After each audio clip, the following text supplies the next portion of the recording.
আমাৰ কোচ ৰাজবংশী জাতীয় সাংস্কৃতিক প্ৰকল্পৰ উদ্যোগতে আমি আমাৰ যিটো জাতীয় সংস্কৃতি, এই জাতীয় সংস্কৃতিবিলাক আমাৰ লুপ্ত হৈ আছে।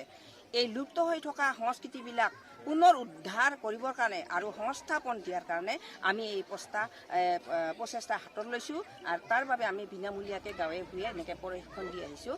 আজি আমি এই প্ৰশিক্ষণত 25 তাৰিখৰ পৰা 21 তাৰিখৰ পৰা আমি 25 তাৰিখলৈকে মানে কৰ্মশালা আমি অনুষ্ঠিত কৰিছোঁ। আজি অন্তিম দিন। আমি ইয়াতে গোৱালিনী নৃত্য, হুদুম নৃত্য আৰু কুচান নৃত্য, এই তিনিটা ইতিমধ্যে আমাৰ শেষ হৈ হ'ল আৰু কাটিঙা নৃত্য আমি আৰম্ভ কৰিছোঁ। যে সঁচাকৈ প্ৰশংসনীয় যে এই ভিতৰীয়া অঞ্চলত মই নিজে মানে গৌৰৱান্বিত যে নানাচা বোৱাৰীবিলাকে ইমান মানে নাচিব আহিছে, ইমান চেষ্টা কৰিছে। মানে ইহঁতে বহুত চেষ্টাৰ ফলত ইহঁতে উপনীত হৈছে। বহুত ভাল নাচিছে, বহুত ভাল লাগিছে যে এনেকৈ যে জাতিৰ চেতনাক লৈ যে মহিলাসকলে আহিছে ঘৰৰ কাম বন এৰি থৈ, তাৰ কাৰণে মই অশেষ ধন্যবাদ জ্ঞাপন কৰিছোঁ এই পল্টন বজাৰ হল্লাগুৰিবাসী ৰাইজৰ মহিলাসকলক। আৰু লগতে উদ্যোক্তা কমিটিক মই যথেষ্ট ধন্যবাদ দিছোঁ যে আজি এই জাতিৰ চেতনাটোক জাগ্ৰত কৰাৰ কাৰণে। ধন্যবাদ।